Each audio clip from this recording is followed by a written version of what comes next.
buenas tardes a todos, bienvenidos a una nueva charla. Hola Luis, Mario, Federico, hola Gaby, Mili, David. Bienvenidos a todos a esta continuación de la charla. Vamos a seguir hablando del patrón de las fiestas en las escrituras. Estuvimos viendo a través de las escrituras el patrón de los 6.000 años, 7.000 y las fiestas a través del Iyá, ¿no es cierto? Hoy vamos a trabajar vamos a comenzar el patrón de las fiestas en Jacob.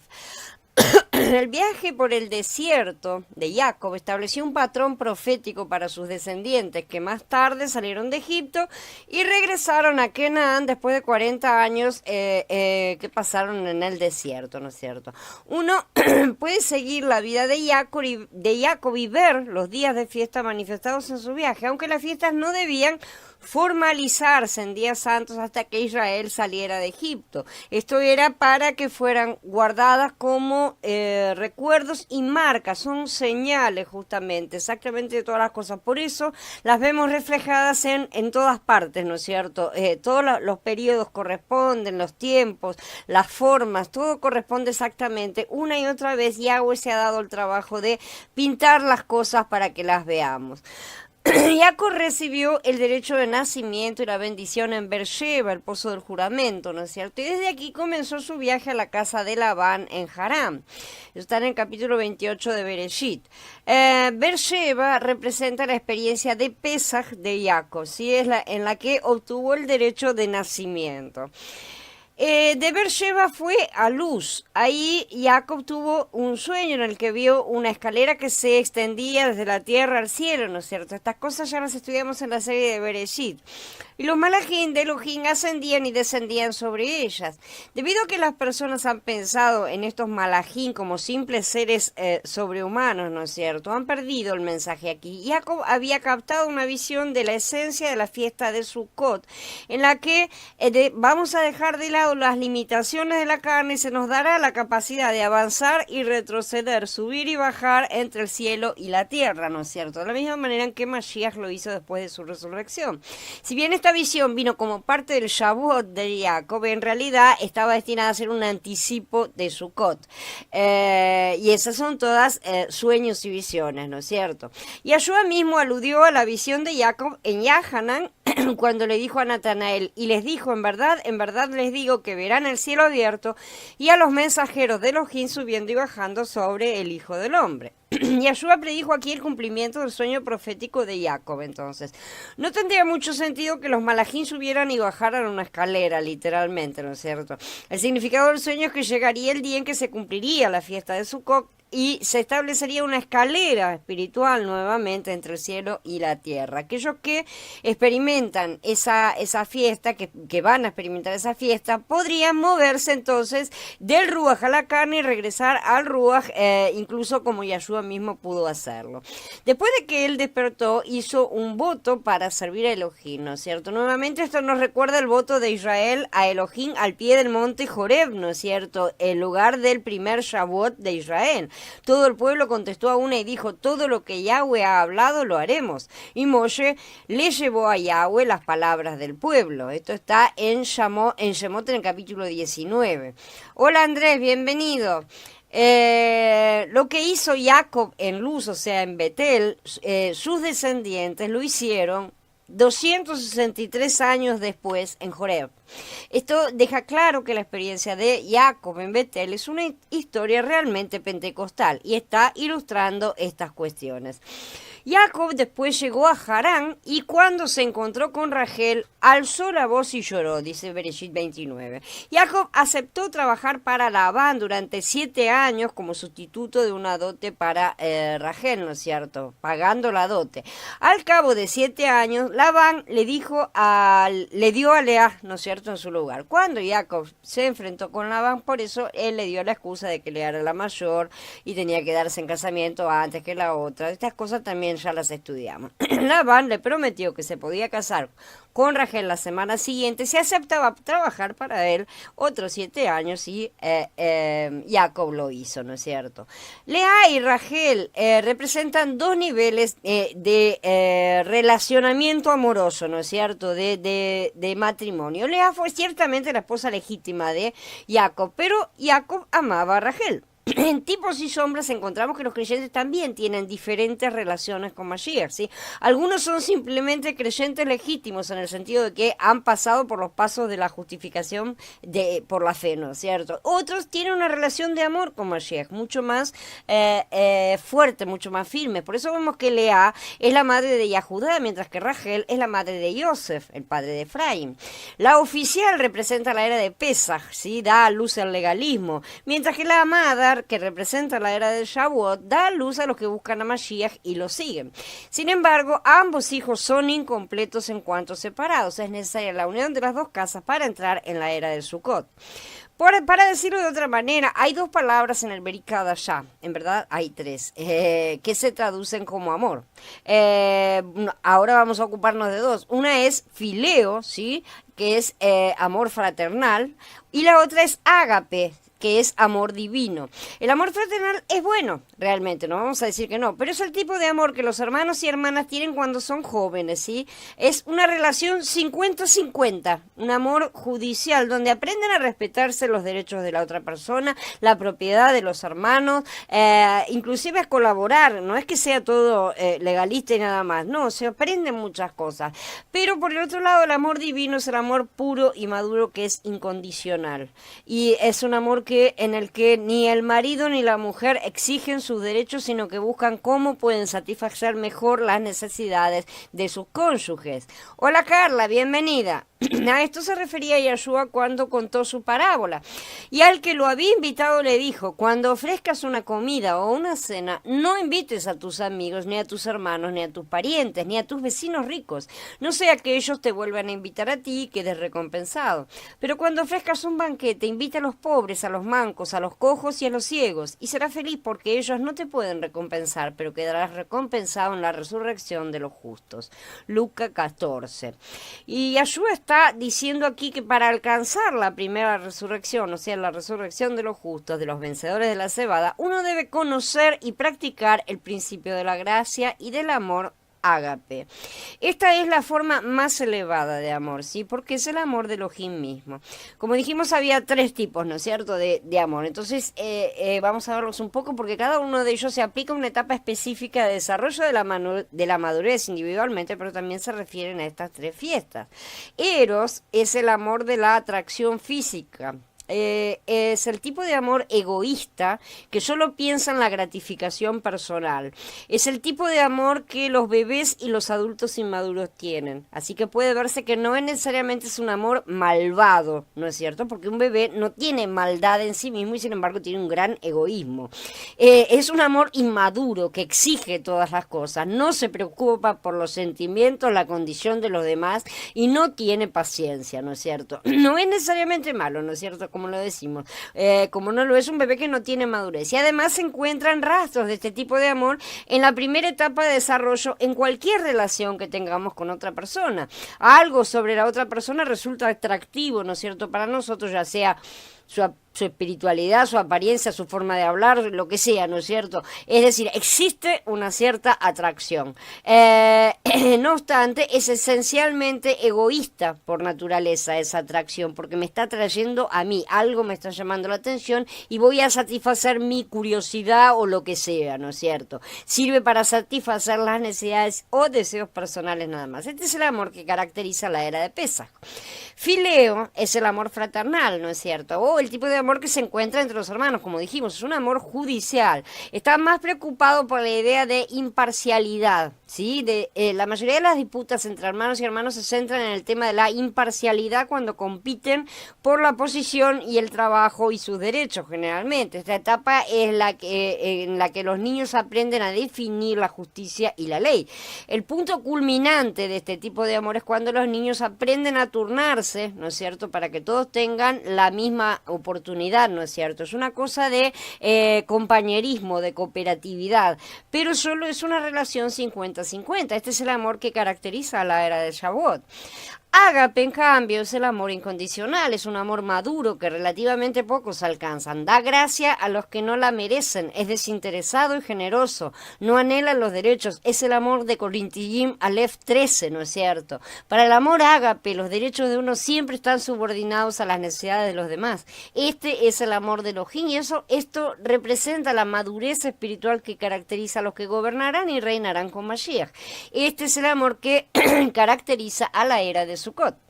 Y así la instrucción de Yahshua se centra en este mismo principio de dar desinteresadamente sin pensar en recibir a cambio. El amor fileo siempre necesita un retorno de su inversión, aunque más no sea para sentirse tranquilo, ¿no es cierto? Aunque no sea un retorno económico ni nada, ni de fama ni nada, simple y sencillamente necesita saber que le están prestando atención. Pero el amor ágape será recompensado la resurrección de los justos verdaderamente. Hola Aarón, bienvenido. Esencialmente, aquellos que califican para gobernar con Mashiach en la era venidera serán espiritualmente maduros. Esa es la base, ese es el punto. Esto significa que sus vidas reflejarán el mismo amor ágape que Mashiach manifestó. No es necesariamente el ágape descuidado que es promovido por muchos en la congregación actualmente, ni es el amor sin ley del que indulta la promiscuidad y dice, todo está permitido, que permite que todo se hace porque se hace por amor. Entonces ahí permiten todo. El amor que Elohim requiere de sus gobernantes, ante todo, leal a Mashiach y a la ley divina que él dio para proporcionar estructura y límites a todas las relaciones. Los gobernantes deben conocer la ley para administrar justicia imparcial y justicia a los hermanos. Sin embargo, el gobernante es alguien que renunciaría a todos sus derechos personales para agradar a Elohim o para soportar los pecados o injusticias de los demás como un intercesor, o sea, como un sacerdote. Más importante aún, el que califica para la primera resurrección debe tener la gracia de no guardar rencor. Él debe perdonar de todo corazón los pecados, o sea, las deudas de aquellos que han transgredido contra él. Esto queda claro en muchas de las parábolas de Yahshua, ¿no es cierto? Sobre todo la de Matías 18, 21-35, donde encontramos que Elohim cancelará las deudas, o sea, los pecados de aquellos que le piden la gracia. Se debe aprender el principio del jubileo, la cancelación de toda deuda, porque esta es la clave para recibir la herencia de los vencedores, la promesa de Elohim. Esta es la diferencia entonces entre Lea y Rachel. Estas diferentes relaciones con Jacob nos enseñan también la diferencia entre el creyente y el vencedor. También podemos ver estos tres tipos en los patriarcas, ¿no es cierto? Abraham representando Pesach, Isaac Shavuot y Jacob representando a los vencedores de Sukkot. En la medida en que Jacob es el vencedor clásico y nos muestra cómo Elohim entrena a las personas para ser vencedores, podemos ver en esta historia cómo los vencedores en entrenamiento alcanzan primero la relación legal, o sea, el temor con Elohim, y luego alcanzan una verdadera relación de amor que echa fuera todo el miedo. Aprender a amar es avanzar hacia niveles más altos de madurez en Mashiach. La esclavitud de Jacob a Labán puede haberle parecido opresiva a Jacob, ¿no es cierto? Y de hecho lo fue y protestó en su momento. Pero Elohim había ordenado esta esclavitud para enseñarle algunas lecciones valiosas y para proporcionarnos también a nosotros los tipos y sombras adecuados de Shavuot. Jacob estaba en cautiverio para aprender a ser un siervo, porque esta es la esencia de su entrenamiento pentecostal, que había comenzado con su experiencia de Betel. Muchos años después, la nación de Israel fue llamada de Egipto a un desierto para aprender la obediencia a la voz y a las leyes de Elohim. Shavuot es un momento en que aprendemos a ser siervos obedientes de Elohim. Es el momento de atravesar el desierto de su mano, ¿no es cierto? Aprendemos a escuchar la voz de Elohim, y escuchar es obedecer. No es una fiesta en la que gobernamos y prosperamos, ¿sí? Como cree la mayor parte de la cristiandad, sino una fiesta en la que aprendemos la obediencia por las cosas que sufrimos, como dice Ibrín en capítulo 5. aunque era hijo, aprendió la obediencia mediante el sufrimiento y al ser perfeccionado llegó a ser autor de la eterna salvación para todos los que le obedecen. ¿Cuánto más debemos nosotros hacer exactamente lo mismo y quejarnos mucho menos? Aún así, Shavuot es también un momento en el que estamos llamados a desarrollar la visión o el sueño de Sukkot. Nosotros siempre tenemos que estar mirando hacia adelante. Ya hemos aprendido que las cosas no terminan acá, ¿no es cierto? Que siempre hay algo que viene por delante, ¿no es cierto? Y nosotros tenemos que estar dispuestos a dejar atrás lo que sea que haya que dejar atrás para seguir avanzando en el camino que Abba nos coloca. Así como, por ejemplo, está lleno de también representaciones de Shavuot, ¿no es cierto? Todas las visiones. Incluso Jacob soñó con esa experiencia en Betel, ¿no es cierto? El anticipo de la fiesta de Sukkot se da al principio, pero Jacob viajó a Sukkot y se construyó una casa e hizo cabañas para su ganado. Por eso fue que llamaron a aquel lugar Sukkot, o sea, cabañas. Por esta razón, la primera parada de Israel en el desierto fue en Sukkot, ¿no es cierto? Que significa justamente cabañas, como dijimos, o tabernáculos. Y se le dijo a la gente que morara en cabañas durante su larga estadía en el desierto. Ustedes vivirán en cabañas por 7 días. Todos los ciudadanos de Israel vivirán en cabañas para que las generaciones futuras sepan que yo hice habitar al pueblo israelita en cabañas cuando lo saqué de la tierra de Misraim, yo Yahweh su Elohim. Vayikra 23. Es decir, debían vivir en cabañas como un recordatorio constante de que su hogar no estaba en el desierto bajo la fiesta de Pesaj o bajo la fiesta de Shavuot. Su esperanza estaba en la fiesta de Sukkot, su verdadera tierra prometida. Trabajar para Labán era el equivalente en tipos bíblicos, ¿no es cierto?, a la morada de Israel en cabañas en el desierto. O sea, como sabemos, la raíz de la palabra Labán, de su nombre, es Labán, justamente la misma, que significa blanco. Y habla de los tipos bíblicos de la túnica blanca, justamente, que es la justicia de los santos, así como el cambio del cuerpo, como lo retrató Yeshua en su transfiguración, ¿no es cierto?, cuando se transfiguró. Moshe apareció hablando con Yeshua porque él también experimentó uno de los primeros Sukkot en el monte, ¿no es cierto?, cuando regresó con su rostro radiante. Elías, sabemos, también apareció al mismo tiempo porque había experimentado otra porción de la fiesta de Sukkot al ser atrapado en el torbellino, ¿sí? Vamos a tener más para decir sobre estas experiencias individuales en su momento adecuado. Mientras tanto, estamos mostrando que Labán significa blanco y es la esperanza de Sukkot incluso durante la servidumbre, ¿no es cierto?, de la fiesta de Shavuot, porque el servicio y la disciplina producen blancura, producen justicia.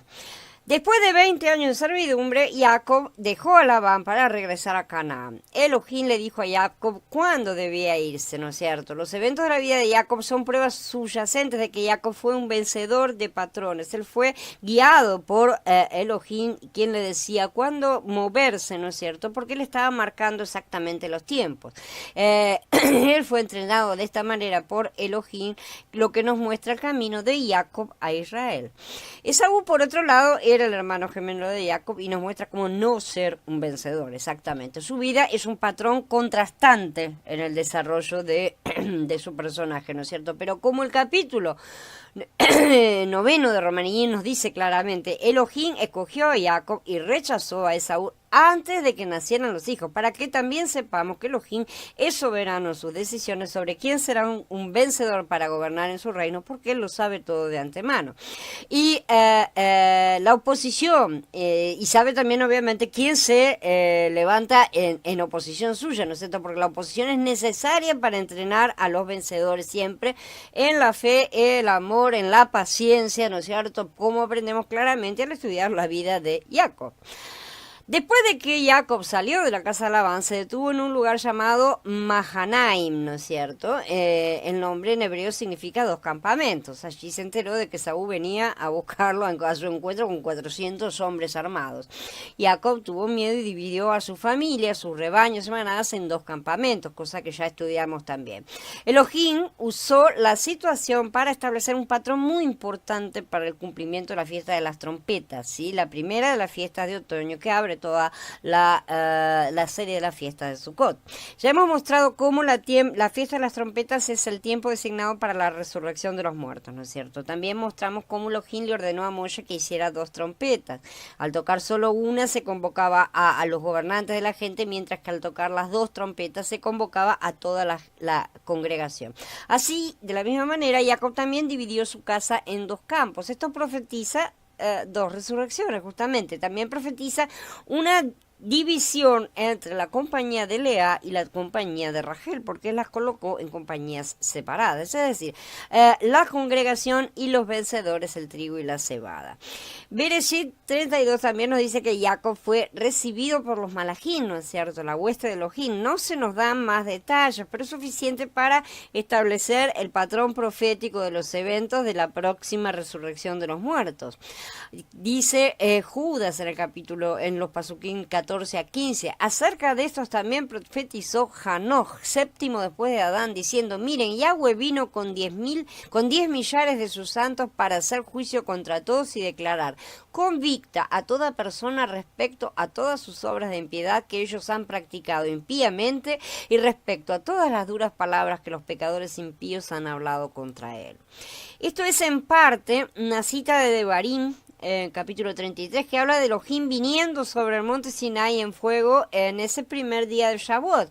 Ahí la cita dijo: Yahweh vino desde el Sinai, brilló sobre ellos desde Seir, se apareció del monte Parán y se acercó desde Ribebot Kodesh con la ley de fuego de su diestra.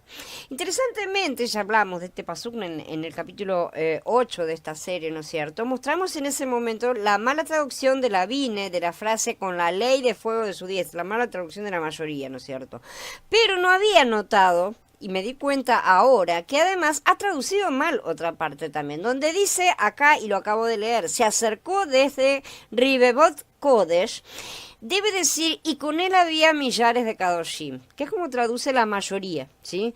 Así que la traducción correcta de este pasuk completo ahora debería ser: Yahweh vino desde el Sinai, brilló sobre ellos desde Seir, se apareció del monte Parán, y con él había millares de Kadoshim con la ley de fuego de su diestra. Si eliminamos eso y lo ponemos como la Vine pretende, estamos eliminando directamente la fuente de la cual Judas, sacó, estaba citando, no tendría de dónde haber sacado la cita, ¿no es cierto? Hola Jorge, buenas tardes. Así que las huestes de Elohim que vienen a Mahanaim son un modelo temprano de Yahweh que viene sobre el monte Sinai, ¿no es cierto? Y que es a su vez el patrón de la segunda venida de Mashiach, ¿sí? Como nos dice Judas. Sin embargo, él nos dice que el propósito de su venida, con muchos miles de sus kadoshim santos, es ejecutar el juicio sobre todos y condenar a los impíos de todos sus actos impíos, ¿no es cierto? Los malajim en esta historia parecen representar a personas que han resucitado de entre los muertos, hablando pictóricamente, ¿no es cierto? Como lo que están simbolizando. Estos son los vencedores que han vivido y muerto en años pasados. Son resucitados de entre los muertos para ayudar a los que están vivos en los tiempos del fin, para que entren en la era de Sukkot.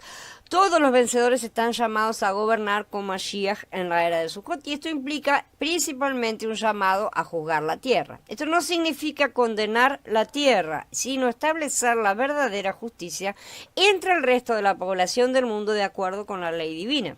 ¿Acaso no saben que los santos van a juzgar al mundo? Y si ustedes van a juzgar al mundo, ¿cómo no van a poder juzgar pleitos tan pequeños? ¿No saben que vamos a juzgar a los mensajeros? ¿Cuánto más las cosas de esta vida? Dice Shaul en Corinthians Aleph 6. La ley divina fue dada en los días de Moshe. Israel la tuvo en su poder durante siglos. No lograron establecer la justicia en la tierra, no porque la ley fuera defectuosa, sino porque los administradores de la ley no conocían a Elohim, no tenían la capacidad de aplicar la ley con sabiduría. Después la congregación tuvo la ley divina en su Biblia durante casi 2000 años en la era de Shavuot, prácticamente sin superar en nada los errores de Israel en la era de Pesach. Se quedaron ahí, ¿no es cierto? Pero en ambas edades, Elohim estaba entrenando a un pequeño remanente de vencedores que conocían Elohim y tenían su ruaj, mediante el cual podían administrar la ley divina con perfecta sabiduría. Estos son los anfitriones de Elohim que juzgarán a los impíos, ¿no es cierto? Refrenarán toda injusticia y enseñarán a todos los hombres la ley y los caminos de Elohim. Así como Esaú fue restringido por el temor de Elohim, de los malajim, ¿no es cierto?, de hacer daño y violencia, cometer violencia contra Jacob, así también los vencedores controlarán el mal sobre la tierra en la era de Sukkot. Yeshua dijo que en la regeneración los 12 apóstoles serán los principales jueces de las tribus de Israel. Yeshua le dijo, en verdad les digo que en el tiempo de la renovación, cuando el Hijo del Hombre se siente en su trono glorioso, ustedes que me han seguido se sentarán también sobre 12 tronos para juzgar a las 12 tribus de Israel, dice Mateo ya en el capítulo 19. Una vez más, la Bine traduce gobernar a las tribus, cuando la palabra es crino, y es siempre, todas las veces, traducida como juzgar, ¿sí? Pero parece que hay que endulzar esa parte del mensaje porque a los judíos no les gusta ser juzgados. Habrá otros puestos que los vencedores deben cumplir para juzgar al mundo, incluso para juzgar a los malajim, pero eso lo veremos en otro estudio. Este es el significado entonces de la historia profética de la experiencia de Jacob en Mahanaim, ¿no es cierto?, donde vio las huestes de Elohim. Luego se fue a Peniel. Cuando escuchó que Saúl venía con los 400 hombres, salió para orar, ¿no es cierto? Y dice, Jacob se quedó solo y un hombre estuvo luchando con él hasta que rompió el alba. Cuando vio que no había podido vencerlo, le torció la cadera a Jacob por la coyuntura, de modo que se le dislocó la coyuntura de la cadera mientras luchaba con él. Entonces dijo, déjame ir, que ya rompe el alba. Pero él respondió, no te dejaré ir a menos que me bendigas. Dijo el otro, ¿cómo te llamas? Y él contestó, Jacob. Dijo él, no te llamarás más Jacob sino Israel. Lucha con el divino, es la traducción que pone la Bine, porque has luchado con seres divinos y humanos y has vencido. Jacob le dijo, te ruego que me digas tu nombre, pero él dijo, ¿por qué me preguntas mi nombre? Y se apartó de él allí. Así que Jacob llamó a aquel lugar Peniel, rostro divino, queriendo decir, he visto a un ser divino cara a cara y sin embargo se me ha preservado la vida. El sol salió sobre él cuando pasaba por Penuel, cojeando de su cadera. Este evento, en la secuencia del viaje por el desierto de Jacob, representa el día de la expiación o el jubileo, ¿no es cierto? Porque era el día en que se tocaba la trompeta del jubileo, cuando correspondía. Fue el día de la decisión de Jacob y el resultado de este combate de lucha divina fue el punto de inflexión más importante en el camino de Jacob con Elohim. Nosotros ya vimos lo que esto significa en nuestro nivel personal, ¿no es cierto? Pero ahora vamos a conocer su aplicación en el plan de Yahweh a nivel corporativo y con referencia justamente a las eras de las fiestas. Ya hemos mostrado cómo los 12 espías dieron su malvado informe en ese día, ¿no es cierto? Para ellos también fue un día de decisión. Declararían o no el jubileo y heredarían o no la tierra prometida, ¿sí? Israel se negó a ser obediente, por lo que no prevalecieron como lo había hecho Jacob. No recibieron la bendición del malaj de la faz o de la presencia de Elohim. Así que de esta manera no cumplieron las obras de su padre Jacob. Nos queda hoy cumplir la profecía de la experiencia de Jacob en Peniel. Este fue el lugar donde Jacob recibió, como vimos, el nombre de Israel, ¿sí? En las notas de la Biblia del compañero, leemos los comentarios del doctor Bullinger, que dice, Israel significa Elohim ordena o gobierna, ¿sí? De unos 40 nombres hebreos compuestos por él o ya, ¿sí? Elohim siempre hace lo que significa el verbo. Por ejemplo, Daniel, Elohim juzga. Esa es la forma correcta de traducir todos los nombres compuestos. Hola Maidali, bienvenida. En otras palabras, Israel no significa gobernar con Elohim, ¿sí? Como se piensa comúnmente, o lucha con el divino, como ponen la Bine, ¿no es cierto? Significa Elohim gobierna, es al revés siempre. Elohim cambió el nombre de Jacob de contendiente o suplantador, o el que se aferra al calcañar, ¿no es cierto? Para indicar un cambio en su carácter. Ya no está compitiendo con los hombres, pensando que Elohim no puede establecer su vocación, su llamado, darle lo que merece, ¿no es cierto? Darle el derecho de nacimiento, la primogenitura, la bendición, y él necesita hacer las cosas y darle una ayuda. Ya no piensa que Elohim no consigue solo y necesita él darle una mano para establecer el reino en la tierra. Ahora Jacob se da cuenta de que ha estado contendiendo inadvertidamente con Elohim todos esos años. En Peniel, Jacob aprendió la lección de la soberanía de Elohim. Ahora comprendió que Elohim había estado detrás de Saúl y de Labán también, ¿no es cierto? Y de esa misma manera muchos de nosotros estamos comprendiendo también cómo él ha estado detrás de todas las cosas que antes nos parecían terribles injusticias contra nosotros, ¿no es cierto? O mala suerte o lo que fuere, no importa. Que Elohim comprendió que Elohim había levantado a estos dos hombres para afligir a Jacob y enseñarle a dejar de luchar con los hombres.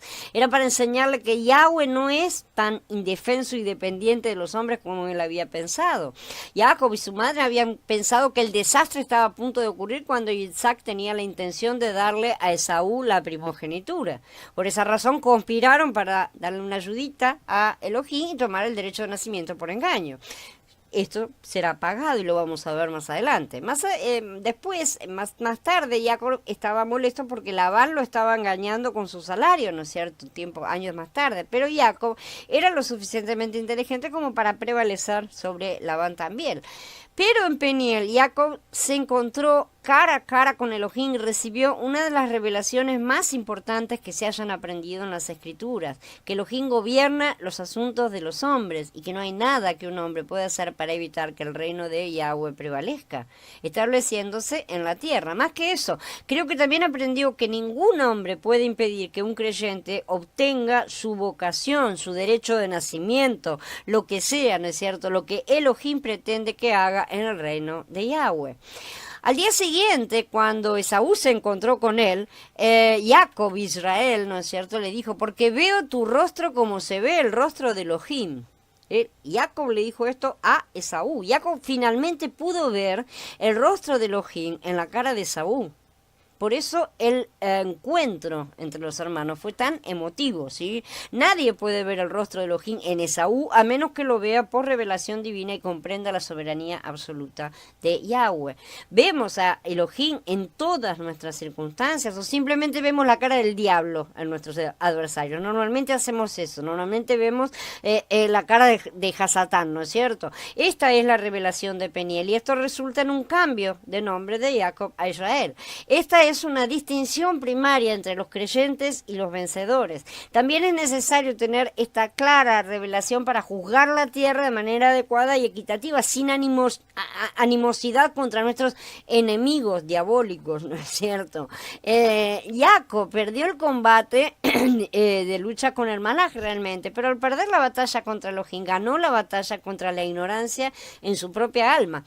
Jacob prevaleció o triunfó. De cualquier manera, no logró vencer a Elohim o convertir a Elohim a su punto de vista. Más bien, Jacob se sometió a la revelación de Elohim y así prevaleció sobre el enemigo en su propia mente carnal. Debemos aprender a convertir el día de la expiación en el jubileo, ¿sí? Que es la forma más alta de descanso sabático. Cuando dejamos de luchar contra Hasatán y comenzamos a descansar en Elohim en todas las cosas, reconociendo a Yahweh como soberano en lugar de pensar que la tierra le pertenece a Hasatán, entonces y solamente en ese momento podremos entrar en el descanso de Elohim. Después del combate de lucha de Jacob y de su reunión con Esaú, él continuó su viaje entrando en la tierra prometida. Aquí se estableció, no entró todavía, aquí primero se estableció en Sucot. Pero Jacob viajó a Sucot y se construyó una casa e hizo cabañas para su ganado. Por eso fue que llamaron a aquel lugar Sucot cabañas. En Sucot Jacob estaba a las puertas de la tierra prometida. Recuerdan que estaba del otro lado del río, ¿no es cierto? Aunque ese fue posteriormente territorio entre la tribu de Manasés y la tribu de Gad. Sí, que ellos quedaron del otro lado. Sin embargo, esa no estaba dentro de la tierra prometida. Era una parte que después pasó a formar parte del reino de Israel, pero estaba fuera de la tierra, ¿no es cierto? Esto lo estudiamos en el capítulo 54 de Bereshit, ¿sí? Entonces, en la secuencia de los días festivos, la fiesta de las cabañas o Sukkot es el último día festivo en la revelación profética. No se dice nada más sobre este lugar, ni sí, por lo que podemos extraer muy poca información sobre la fiesta de Sukkot en sí misma. No sale de este pasuk, excepto el hecho clave de que a pesar de que es el lugar de reposo de Jacob, después de todas sus luchas y peligros, ¿no es cierto?, aún no ha entrado en la tierra prometida.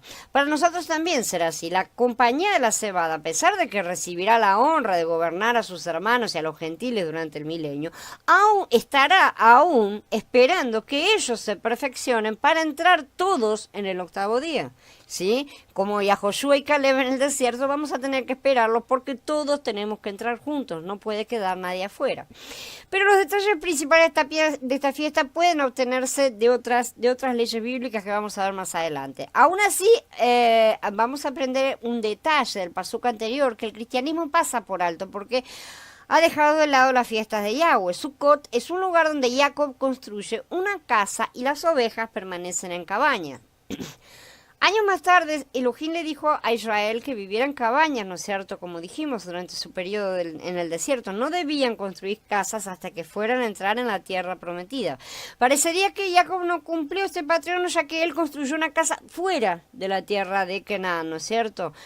Como dijimos, Sukkot está del otro lado del Jardín.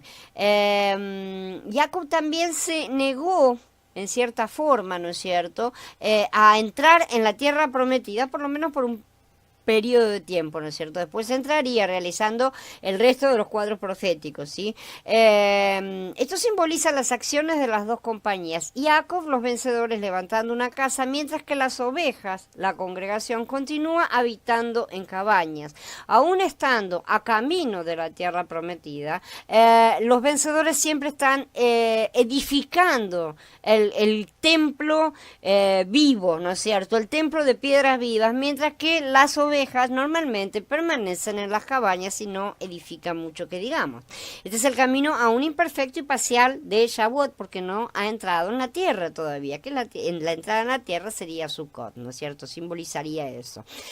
Luego, Jacob comprende que su lugar está en la tierra prometida, ¿no es cierto? Cruza el río llevando a sus ovejas y ya comprendió en ese momento. Dice, Jacob llegó a salvo a la ciudad de Shechem, que queda en la tierra de Canaán, viniendo así de Padán Aram, y acampó frente a la ciudad. La parcela de terreno donde montó su carpa se la compró a los hijos de Hamor, el padre de Shechem, por 100 quesitas.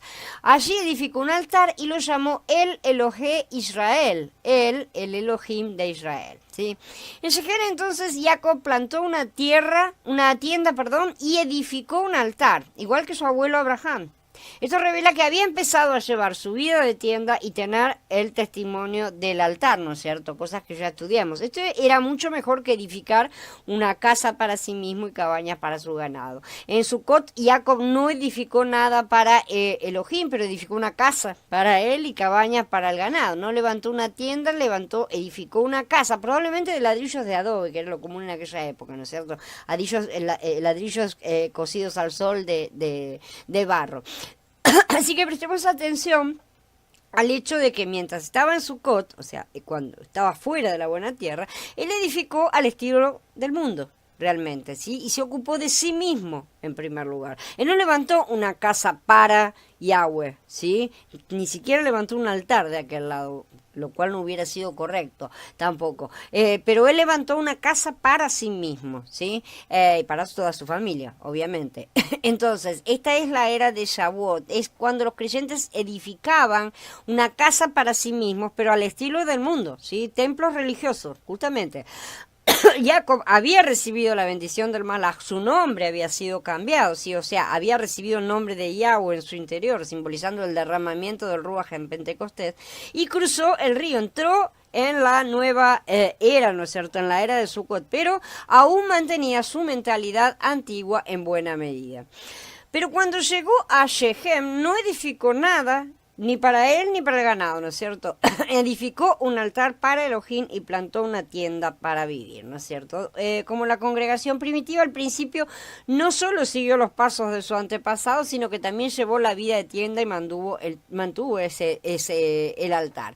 Sin embargo, vemos que Jacob termina comprando tierra, ¿no es cierto?, en Shechem, donde plantó su tienda. Aunque no construyó casa, comprar tierra también implicaba que iba a instalarse ahí, cosa que sabemos que sucedió. Por ese motivo, Yahweh se vio obligado a darle un empujoncito, ¿no es cierto?, para que saliera de ahí. De la misma manera, la congregación primitiva tuvo que ser perseguida para que cumpliera su tarea de expandirse por todo el mundo. Y la persecución fue la iniciativa por la cual fueron todos desparramados por todas partes. Pero en el caso de Jacob no era aún la etapa de la expansión, sabemos, ¿sí?, sino de la formación de la planta. Por eso debía primero cumplir su voto, regresar a Betel, levantar un altar para después regresar a la casa de su padre, ¿no es cierto?, Isaac, que simboliza regresar al padre, justamente.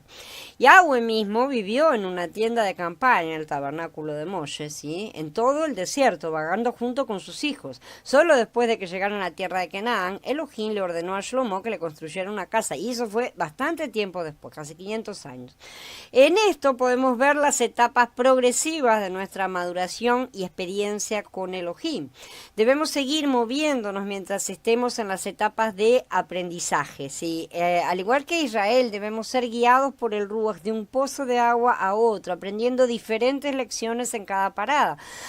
No podemos estar siempre pensando que ahora ya llegué y tratar de instalarnos. Si cada avivamiento genuino en el pasado se ha basado en una nueva revelación de la verdad de que Elohim ha inyectado en la historia del pensamiento de los creyentes, ¿no es cierto?, para movilizarlos de donde estaban, porque estaban estancados. Muchos rechazan cada verdad y otros la distorsionan más tarde, ¿no es cierto? No la entienden generalmente a través de los ojos de Elohim, ¿sí? Insisten en ver las cosas a través de sus ojos carnales. Sin embargo, la verdad siempre resistirá la prueba del tiempo. Mientras tanto, estamos llamados a permanecer en movimiento, porque somos peregrinos, y no fijados en nuestros sistemas de creencias, pensando que ya poseemos toda la verdad y nada más que la verdad. Esta es la debilidad de las mayorías de las denominaciones, y eso incluye también a los judíos.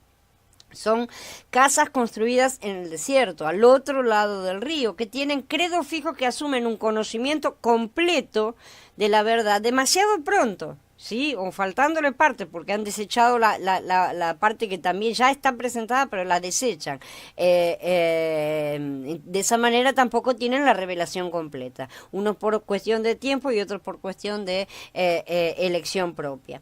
El hecho de que Jacob construyera una casa en Sucot sugiere el patrón de que en el cumplimiento de Sucot los vencedores tendrán un pleno conocimiento de Elohim en una casa, ¿sí? Ellos gobernarán desde sus nuevos cuerpos, ¿no es cierto?, en medio de la plenitud del Ruach, y mientras que la congregación habitará en cabañas, siendo, porque eso es Sucot, ¿no es cierto?, porque aún están en perfeccionamiento. Si será literal o no, no lo sé, ¿tá? De lo que sí sé es que es una etapa justamente de cabañas, todavía no se ha llegado por completo, todavía no se ha terminado por completo toda la situación, ¿no es cierto? Se está entrando y hay que luchar en muchas cosas. El apóstol Shaul ora por nosotros, ¿no es cierto?, hacia ese fin. Por esta razón doblo mis rodillas ante el Padre, de quien toma nombre toda la familia en los cielos y en la tierra, a fin de que, conforme a las riquezas de su gloria, les conceda ser fortalecidos con poder por su espíritu en el hombre interior, para que el Mashiach habite en sus corazones por medio de la fe, de modo que, estando arraigados y fundamentados en amor, sean plenamente capaces de comprender, junto con todos los consagrados, cuál es la anchura, la longitud, la altura y la profundidad, y de conocer el amor del Mashiach, que sobrepasa todo conocimiento, para que así sean llenos de toda la plenitud de Elohim. La fiesta de Sukkot entonces es el punto donde los vencedores experimentarán la plenitud de Elohim permanentemente y enseñarán a sus hermanos que aún están habitando en tiendas o los tabernáculos de carne, ¿no es cierto? Antes de ese tiempo señalado, hemos permanecido bajo el poder del Ruach que caracterizaba a Shavuot. A veces algunos, como Moshe, han podido pasar por la experiencia de Sukkot temporalmente, ¿sí? Han podido tener un vislumbre de esa experiencia, pero nadie ha podido disfrutarla hasta ahora permanentemente porque su momento de cumplimiento total no ha llegado aún. En Shavuot no hemos entrado en el reposo más alto de Elohim, que es el Shabbat, ¿no es cierto? Shabbat de todo, aun cuando hay 3 Shabbatot, o sea, el séptimo día, el séptimo año y el jubileo, ¿sí? Que es el séptimo Shabbat de Shabbatot, también hay 3 niveles de descanso que los creyentes pueden experimentar. Estas sombras corresponden a las 3 fiestas, justamente. Las 2 primeras fiestas se guardan mientras aún vivimos en carpas, en tiendas, en nuestros tabernáculos de carne. El tercero se guardará en un templo de descanso. Durante la estadía de Israel en el desierto, Elohim buscó un lugar de descanso para el arca del pacto y para el pueblo de Israel. Dice, se marcharon del monte de Yahweh a una distancia de 3 días. El arca de la alianza de Yahweh viajaba al frente de ellos en ese viaje de 3 días para buscarles un lugar de reposo. Esto está en Bamidbar, capítulo 10. En última instancia, Elohim encontró un lugar de descanso en el templo de Shlomo, ¿no es cierto? Que es el modelo en sombra de creyentes completamente maduro, ¿no es cierto? Que han experimentado la fiesta de Sukkot. Es una sombra que en su realidad también simbolizó otras cosas que ya estudiaremos. Elohim ha estado buscando un lugar de descanso en la tierra durante mucho tiempo. El templo de Shlomo era solo un tipo y sombra del verdadero lugar de descanso que él desea en nosotros. Por eso el templo de Shlomo se llenó con el Ruach en el 8º día de Sukkot, como está registrado en las Escrituras. Somos el templo de Elohim hoy como cuerpo corporativo, ¿no es cierto? La novia. Elohim busca descansar en nosotros, así como nosotros buscamos descansar en él. Cuando nosotros, como Jacob, entremos en Sukkot, construiremos nuestra casa y entraremos en su descanso en el sentido más elevado, verdaderamente, si es que somos los vencedores, ¿no es cierto? Aún así, si somos el trigo que tiene la oportunidad de entrar, continuaremos caminando y perfeccionándonos, ¿sí? O sea, de manera que no será el final completo, pero para algunos será una gran primicia. Pero el resto de las ovejas y las cabras permanecerán en cabañas como Israel en el desierto, ya que aún no estarán listas para la fiesta de los tabernáculos. Como el Israel de antaño, la mayoría de la congregación no sabe nada del jubileo, ni puede ver claramente el rostro de Elohim ante sus enemigos, ¿no es cierto? O sea, no lo puede ver en la cara de sus enemigos, no puede verlo en la cara de Saúl. De esta manera, al igual que sus predecesores bajo Moshe, mantendrán solo un día de expiación. Tendrán que permanecer en tiendas de campañas durante la edad venidero, sean tabernáculos de carne, y tendrán que aprender obediencia por la ley divina a manos de los vencedores, quienes están llamados a gobernar y juzgar la tierra. Vamos a ver un poco rápidamente el patrón de las fiestas en Joel. La profecía en el libro de Joel sigue la secuencia básica también de eventos de las fiestas de otoño de Israel. El punto importante que queremos hacer ver aquí es en relación con el día de la expiación, es la declaración de Joel de que el día de la vendimia, o sea, donde se cosecha la uva, se llama el Valle de la Decisión. Que se levanten las naciones y marchen al valle de Jehosafat, y que allí me sentaré en juicio sobre todas las naciones en derredor. Esgriman la voz, que la cosecha está madura. Vengan a pisar, que el lagar está lleno, las cubas están rebosando, porque es mucha la maldad de ellos. Multitudes tras multitudes en el valle de la decisión, porque está cerca el día de Yahweh en el valle de la decisión. Este término es aplicable al día en que Jacob luchó contra el Malaj, así como el día en que Israel tuvo que decidir si entrar o no en la tierra prometida.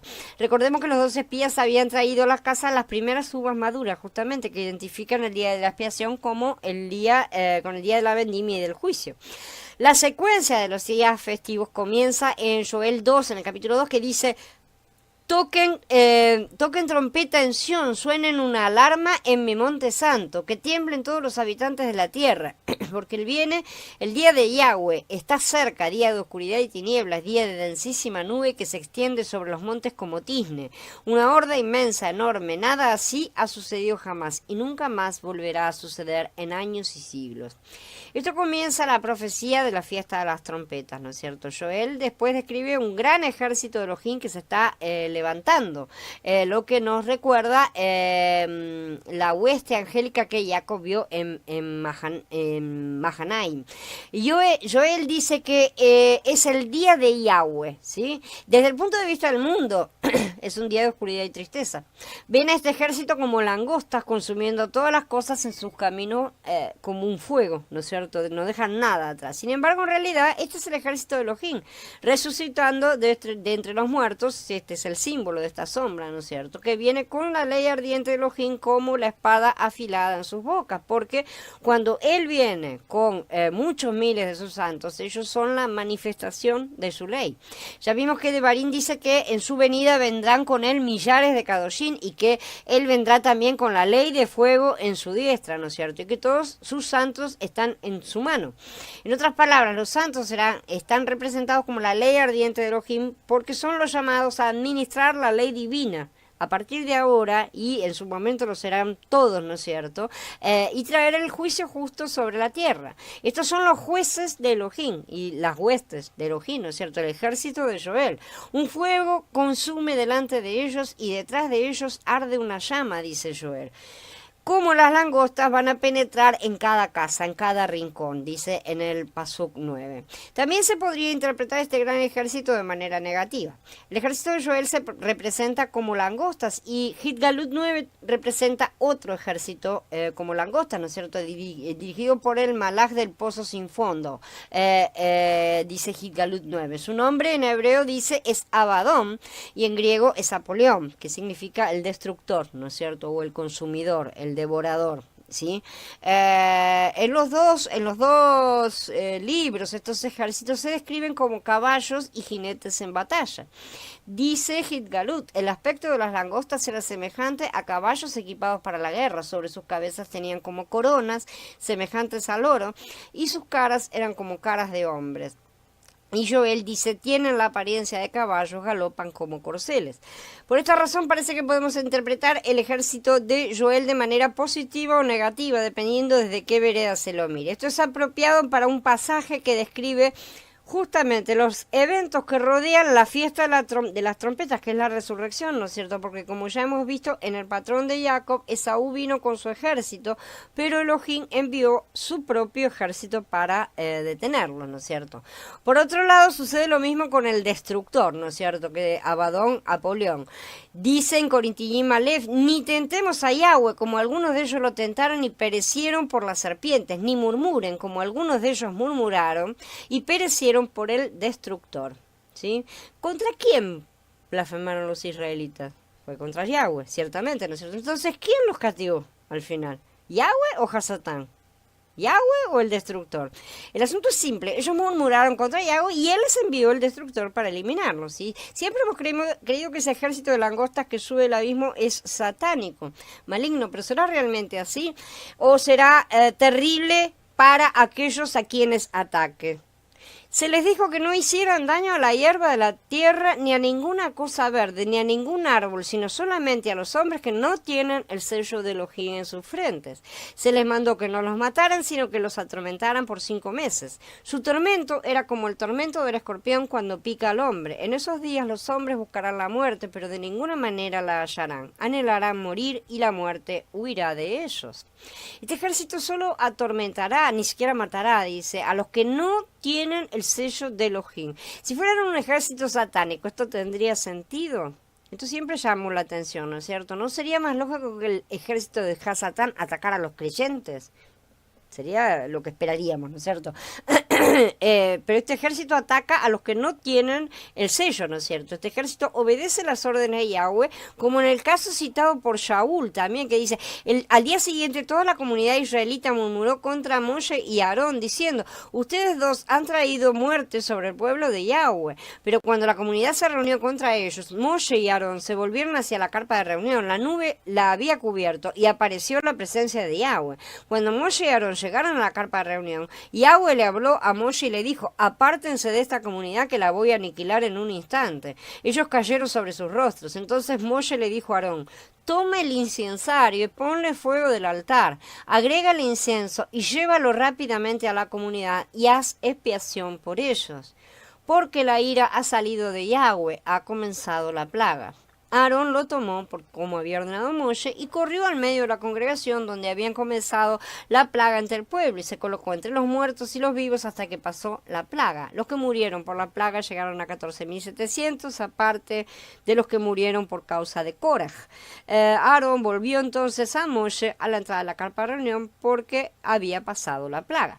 Aquí no se menciona el destructor como lo menciona Shaul. Esto es lo que esta situación es la que Shaul está citando, y él dice que el que cometió esto fue el destructor. Acá se habla directamente de la plaga de Yahweh, ¿sí? Es como aquel pasuk, ¿no es cierto?, de quien incitó a David al censo, ¿no es cierto?, cosa que estudiaremos en su momento. De acá se desprende que una plaga es algo que se consideraba proveniente del destructor, pero la plaga vino por orden de Yahweh. Entonces tenemos que comprender la direccionabilidad de las cosas. Tenemos que empezar a pensar en términos de que las entidades que ejecutan juicios, ¿sí?, que nos parecen tan terribles, son herramientas en las manos de Yahweh, y que todos hacen lo que Él determina y no pueden hacer ni más ni menos que lo que Él determina. Yahweh está por encima de nuestros conceptos del bien y del mal, porque Él trae bien inclusive a partir del mal. Joel trata del día de la expiación, ¿no es cierto? Es un llamado al arrepentimiento y, como dijimos anteriormente, un día de decisión y juicio. Dice después más adelante, sin embargo ahora, dice Yahweh, vuelvan a mí con todo su corazón y con ayuno, llanto y lamento, rasguen su corazón en vez de su vestido y vuelvan a Yahweh su Elohim, que Él es bondadoso y compasivo, lento para la ira, abundante en amor y que renuncia al castigo. ¿Quién sabe si se vuelve y se apiada y deja atrás una bendición para la ofrenda de comida y la ofrenda de bebida de Yahweh, el Elohim de ustedes?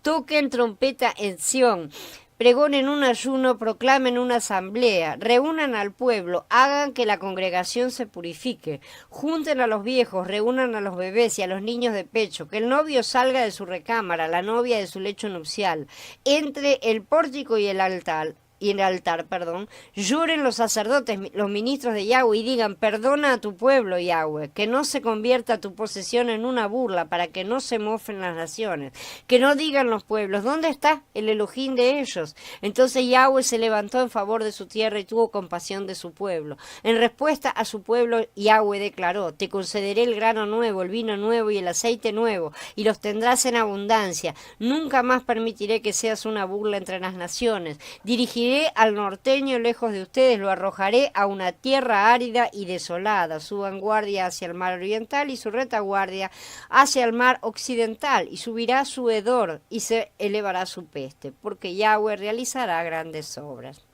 En todos los días de fiesta de Israel, el día de la expiación es el único día en el que se pide un ayuno. Sí, son todos días de fiesta, pero aquí se pide un ayuno. Es un día de arrepentimiento. El comentario de Joel en este día festivo muestra que después de la resurrección de los muertos en la fiesta de las trompetas, la congregación se arrepentirá y orará por misericordia. Realmente clamarán por Yahweh, y Yahweh finalmente los escuchará. Los ministros y sacerdotes mismos emitirán este llamado al arrepentimiento. Le pedirán a Elohim que salve a su pueblo para que los paganos no los gobiernen. En otras palabras, querrán ser gobernados por los vencedores que están verdaderamente llenos de su ruaj y saben cómo juzgar con la sabiduría y el amor de Elohim. En el pasuk 15, el profeta dice también que tocarán una trompeta en Sión. La trompeta en el pasuk 1 significaba la fiesta de las trompetas, ¿sí? La del pasuk 15 es la trompeta del jubileo. Joel nos está diciendo que tomarán la decisión de entrar en la era de Sukkot finalmente, o sea, la tierra prometida. Llamarán a que el esposo, o sea, Yahshua, salga de su habitación para reclamar a su novia. Precisamente lo que esto significa no se discute aquí en el libro de Joel, ¿no es cierto? Pero sí sabemos que tiene referencia a la segunda venida de Mashiach, si queda bien claro. Ya hemos demostrado anteriormente que la primera resurrección entonces incluye solo a los vencedores y no a la congregación en su conjunto, ¿no es cierto? La primera división sería válida para aquellos creyentes que estén vivos en la tierra cuando Él venga. Solo los vencedores serán transfigurados o cambiados. El resto de los creyentes, la congregación en general, que tiene ese momento, se arrepentirán genuinamente en ese día de expiación e incluso pedirán un jubileo de la tierra. Van a pedir un jubileo para poder sanear todo, ¿no ¿no es cierto? Ciertamente alcanzarán su deseo y se beneficiarán de tener un año sabático santificado. Y van a tener un cambio de administración durante la era de Sukkot, ¿no es cierto? La duración de la vida también va a aumentar hasta el punto en que los jóvenes morirán a la edad de 100 años y el que no llegue a la edad de 100 años será maldito, dice Yeshaya en el capítulo 65. Aún así seguirán muriendo, como lo hacemos hoy, sí, porque estos creyentes no van a haber alcanzado aún la inmortalidad. Eso será en la segunda resurrección. Las lluvias tempranas y tardías. Como resultado del arrepentimiento y la oración de la congregación, Elohim responderá y eliminará al ejército del norte que había venido contra ellos, ¿sí? Dice en Joel 2:20. Esto equivale a que Elohim salve a Jacob del ejército de Saúl. Es decir, un equivalente, ¿no es cierto? Entonces, Joel habla del derramamiento del Ruach que vendrá como la lluvia sobre la tierra. Esta es una profecía que se cumple de forma incompleta en Shavuot y en última instancia completa en la fiesta de Sukkot, ¿no es cierto? No temas, oh suelo, regocíjate y alégrate, que Yahweh ha producido grandes obras. No teman, bestias del campo, que los pastos en el desierto están vestidos de hierba. Los árboles han dado su fruto, la higuera y la vid han dado su fuerza. Hijos de Sión, alégrense, regocíjense en Yahweh Elohim, porque Él les ha dado la lluvia temprana en su bondad. Ahora hace caer la lluvia como antes, la lluvia temprana y la tardía.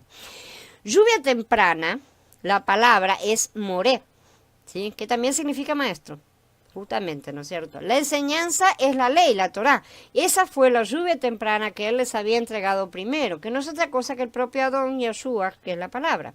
Las traducciones son cosas bastante extrañas. Estoy insistiendo de todas las versiones, realmente, porque no hay una que no tenga lo suyo. Donde aquí la vine pone en su bondad, otros traducen a su tiempo y otros para su vindicación, o sea, cada uno lo que quiere, ¿sí? O sea, para la vindicación de los israelitas. La palabra implicada aquí es sedaká, ¿sí? ¿Qué significa justicia?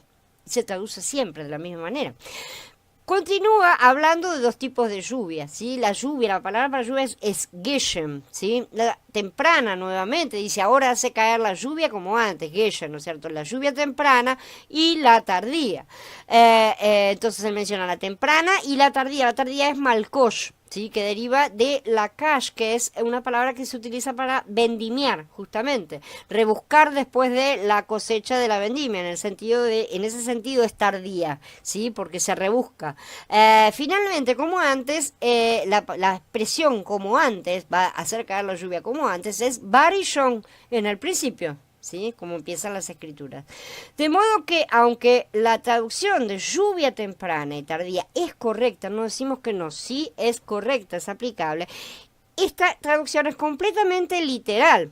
¿Qué es lo que estaba diciendo en ese sentido? Porque es un símbolo, es una sombra, ¿no es cierto? Él estaba estableciendo una metáfora, pero al nosotros no comprender hebreo, nos estamos perdiendo el mensaje escondido. Y el mensaje escondido dice, porque Él les ha dado el maestro de justicia, Hamoré Litzaka, ¿no es cierto? Ahora hace caer la lluvia como en el principio, la temprana y la tardía, o sea, la Torá y el Ruach. ¿Quién es este maestro de justicia que menciona Joel? Yo creo que es Yahshua HaMashiach en el nivel primario, ¿no es cierto? En su manifestación simbólica, pero también los vencedores en el nivel secundario, porque las cosas siempre se representan de manera gradualmente cada vez mayor. Yahshua es la cabeza, los vencedores son el cuerpo, en el sentido que serán los perfeccionados, que se van a unir perfectamente y completamente con la cabeza en esta venida, ¿no es cierto? Luego serán el resto del cuerpo también que se van a agregar, ¿no es cierto? Y son los que ayudarán a perfeccionar al resto mientras tanto. Así también el maestro de justicia es Yahshua en la era de Pesaj y el cuerpo en las eras de Shavuot y Sukkot. En la antigüedad, algunas personas sentían que sus propios fundadores o líderes cumplían esta profecía como el maestro de justicia. Los esenios, claramente, algo que ya estudiamos en su momento, en los días de Yahshua se refieren a su fundador con este título, ¿no es cierto? La leyenda del maestro de justicia, ya lo vimos, es uno de los textos de Qumran más importantes. Creían que su fundador era el llamado a manifestar todas las enseñanzas correctas y que ellos, o sea, los sadoquitas, eran el remanente final que gobernaría en el reino de Elohim. Jerusalén, ese reino que no estaba en la ciudad de Jerusalén, ¿recuerdan? Que no estaba dentro de la Jerusalén, según ellos.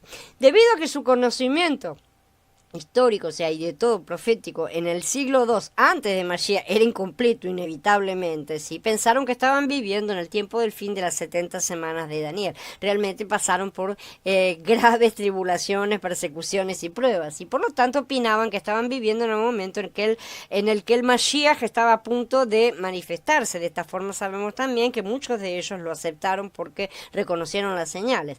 Estaban equivocados desde el nacimiento de esta teoría en por lo menos 150 años, que es cuando comienza, pero continuó todo este pensamiento clave hasta la época en que Mashiach llegó, se continuaba sabiendo todas estas cosas, ¿no es cierto? Pero ellos en aquella época no sabían nada de dos venidas.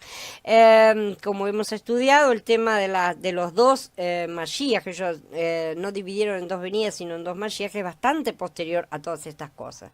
Como creyentes creemos que el Maestro de Justicia profetizado en el libro de Joel no es otro que Yeshua HaMashiach, ¿no es cierto? También es el Rey de Justicia, es decir, Melquisedec, ¿sí? Yeshua vino y nos enseñó con sus palabras y con su vida perfecta cómo cumplir toda justicia. Pero también, siendo él mismo la palabra, la Torah, así se entregó a sí mismo en la era de Pesaj. Él obedeció perfectamente la ley y la comprendió perfectamente, a diferencia de los abogados y sacerdotes de su época, porque era el mismo. No había forma de que él tuviera que aprenderla. Él era la ley, ¿no es cierto? Y Yeshua mismo cumplió este papel como maestro de justicia en su primera venida, pero en la segunda el papel también será asumido por los vencedores, porque le está levantando un cuerpo. Y ya no es él solo, no le interesa estar solo, ¿sí? Ellos también serán llamados a traer justicia a la tierra y a la congregación, manifestando el carácter y la obra completa de Mashiach en todos los hombres. La venida de este maestro de justicia es lo que trae entonces la lluvia del Ruach HaKodesh a la tierra. Mashiach viene a derramar la plenitud de su Ruach sobre los vencedores que cumplen la fiesta de los tabernáculos, y ellos a su vez manifestarán a Mashiach al resto del mundo y traerán esta lluvia sobre toda la tierra. Después de que Joel habla del día de la expiación, profetiza sobre el derramamiento del Ruach sobre toda carne, y dice: después de eso derramaré mi espíritu sobre toda persona, sus hijos y sus hijas profetizarán, sus ancianos tendrán sueños y sus jóvenes verán visiones. Derramaré mi espíritu hasta sobre los siervos y las siervas en aquellos días. Antes de que venga el grande y terrible día de Yahweh, pondré portentos en el cielo y en la tierra, sangre y fuego y columnas de humo. El sol se volverá tinieblas y la luna sangre, pero todo el que invoque el nombre de Yahweh escapará, porque habrá un remanente en el monte Sión y en Jerusalén, como prometió Yahweh. Todo el que invoque a Yahweh estará entre los sobrevivientes. En el primer sermón de Kefá, el día de Pentecostés, citó este pasaje, ¿no es cierto? Y lo aplicó al derramamiento del Ruach en Shavuot. No discuto esta aplicación, pero sí reconocemos que el cumplimiento de esa profecía no está completo en Shavuot, ¿no es cierto? Era una cosa que ellos todavía no sabían, no lo habían recibido como revelación porque no era el momento. Shavuot es solo el comienzo, es una de nuestras herencias, ¿sí? Es el pago inicial de algo mucho más grande que debe venir bajo la fiesta de Sukkot. Bajo Shavuot, el Ruach de Elohim ha venido sobre una porción de la humanidad, también no vino sobre toda la humanidad. Vino en parte, ¿sí? Como Joel dijo en el Pasuk 28, que vendría sobre toda la humanidad. Historia de Shavuot, el cumplimiento parcial de el día de Yahweh, ¿no es cierto? Una sombra. Podemos ver muestras parciales de estas señales en la sangre de Yeshua, el fuego del Ruach, el eclipse de sol a la muerte de Yeshua, ¿no es cierto? Aunque no podemos decir lo mismo de la luna roja y las columnas de fuego. Si debe entenderse de esta manera, entonces es obvio que el día de la expiación es para Sukkot lo que Pesaj fue para Shavuot, ¿sí? En otras palabras, las señales enumeradas anteriormente deben ocurrir en el día de la expiación, justo antes del derramamiento del Ruach en la fiesta de Sukkot, así como la muerte del madero de Yeshua en Pesach dio pie a la entrada a la era de Shavuot en Pentecostés, ¿no es cierto? Por supuesto, la forma de cumplimiento es otro tema. Algunos ven esto cumplido de una manera muy literal, con fuego y columnas de humo que se elevan desde ciudades que han sido alcanzadas por bombas nucleares, lo que sea, ¿no es cierto? Otros pueden verlo como los signos que se cumplieron en Pesaj, o sea, de la misma manera que los signos que se cumplieron en Pesaj en el madero, ¿no es cierto?, de Yeshua, como señales, ¿no es cierto? Pueden ser las dos cosas. también. No sabemos exactamente cómo será cumplido. Desde mi punto de vista, dado que Shavuot ocurre en el día 50 y el jubileo ocurre en el año 50, Shavuot es un pequeño anticipo del jubileo que lleva a la fiesta de Sukkot. Por lo tanto, tenemos que ver los eventos que rodean la muerte en el madero de Yahshua como un anticipo del cumplimiento del día de expiación, en el que también está el jubileo. Ya hemos visto cómo el día de la expiación es un día de decisión, ¿no es cierto? Tanto para Israel, cuando los dos espías dieron su informe, como en la lucha de Jacob con el Malaj. También Joel nos da un apéndice con respecto a este cumplimiento. Que se levanten las naciones y marchen al valle de Yahosafat, ¿no es cierto? Este pasú que leímos antes. Que allí me sentaré en juicio sobre todas las naciones en derredor. Multitud de multitudes en el valle de la decisión. Y este será el juicio, ¿no es cierto? Aquí Yahweh está justamente describiendo ese día terrible, ¿no es cierto? Y Joel vincula el valle de la decisión con el momento en que se acerca el día de Yahweh, ¿sí? Bajo Moshe el día de la decisión se limitó a Israel solamente. Esta vez se extiende a multitudes en un entorno mundial, completamente. Parece probable que esto sea causado por los eventos ocurridos 9 días antes en la fiesta de las trompetas, en la resurrección. Es decir, la resurrección de los muertos será un evento suficientemente significativo e impactante, ¿no es cierto?, para que la congregación se arrepienta, y muchos gentiles también, ¿no es cierto? Eso podría realmente provocar un arrepentimiento y un mundial, ¿no es cierto?, y un avivamiento genuino. Aún así, su arrepentimiento no significará que puedan calificar como vencedores, evidentemente, ya que para ser resucitados de los muertos en la primera resurrección o para recibir el derramamiento de Sukkot, de la plenitud del Ruach, necesitan haber atravesado, haber calificado completamente. Al igual que las 5 vírgenes insensatas, ¿no es cierto?, de Matillá 25, no van a tener tiempo para obtener el aceite necesario para entrar en la boda. En mi opinión, la congregación en su conjunto, como Israel, ¿no es cierto?, como el pueblo de Yahweh, tendrá que regresar a Sinai y aprender el propósito de Shavuot, ¿no es cierto? Y en eso serán ayudados por los vencedores de Sukkot. Luego llegarán a su recompensa la resurrección general al final de los 1000 años. Bien, habiendo terminado, hola Eduardo, ahora sí quedo a disposición de ustedes.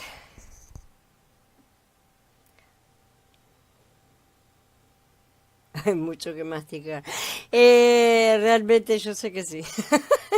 Realmente no estoy demasiado espantada del silencio porque yo he estado así por varios días acá, realmente. Dice Gaby, no sé bien qué comentar, está muy bueno el estudio. Vemos cómo los vencedores ya empiezan a ver las cosas desde antes, eso sería hacer producir los frutos de las primicias, exactamente. De a poco, o sea, ya está, es el movimiento real del Ruach que está moviendo verdaderamente, ¿no es cierto? Y de a poco, el Ruach siempre hace lo mismo, siempre hace... como Yahweh con el ejército de Gideón, ¿no es cierto? Vienen muchos y entonces dice, bueno, a aquellos me los sacás, los que tienen esposa, los recién casados se vuelven, los que tienen esto se van, ¿no es cierto? Y los va sacando hasta que quedan solamente unos pocos, ¿no es cierto? Solamente la cebada queda. Es exactamente lo que vemos que está haciendo el Ruach en estos días. El llamamiento parece... atraer a muchos, ¿no es cierto? Pero finalmente unos pocos son los elegidos, son los que responden. En el milenio va a haber distintos tipos de creyentes. ¿En qué sentido distintos tipos de creyentes, Eduardo? Si me decís así, va a haber trigo y cebada. La cebada ya va a estar, ya va a haber sido resucitada. ¿Sí? O sea, son los vencedores, así que ellos son los que ya van a recibir las primicias de los cuerpos, ¿no es cierto? Y en la tierra todo el resto de los que queden van a ser creyentes trigo, ¿sí? Todos tratando de ponerse al día de lo que se perdieron, y gentiles. Va a haber gentiles todavía en ese momento, no todos van a ser, no todos se van a convertir en ese momento, ¿sí? Así que va a haber ese tipo de personas en el milenio. Estamos en el arranque. Mirá, Mario, yo te diría que el pique es corto en esta. No sé por qué tengo la impresión de que el pique es corto en esta acá, ¿no es cierto? Él está levantando ciertamente, pero no es tanto el tiempo que falta. Me da la impresión, no estoy hablando de tiempos tampoco, ¿está? Simplemente veo veo la prisa con la que las cosas están creciendo, ¿no es cierto? Y que no es una prisa que le estemos poniendo nosotros. Yo no la estoy poniendo, por lo menos. Necesito masticar tantas cosas como ustedes. No es fácil. Los de la tierra, como te digo, Eduardo, los que queden en la tierra van a ser trigo, o sea, van a ser creyentes. Ya no va a haber más ni denominaciones ni ninguna pavada. O sea, puede que queden algunos locos con sus religiones fuera. Eso yo no puedo descartarlo, ¿no es cierto? Que haya todavía personas que, a pesar de todo lo que vean, se mantengan. No lo sé tampoco, porque tampoco tengo la bola de cristal. Dada la condición humana, no me extrañaría tampoco. Pero no es que vaya a ser un padrón, ¿no es cierto? La cosa más importante que va a haber va a ser trigo, básicamente.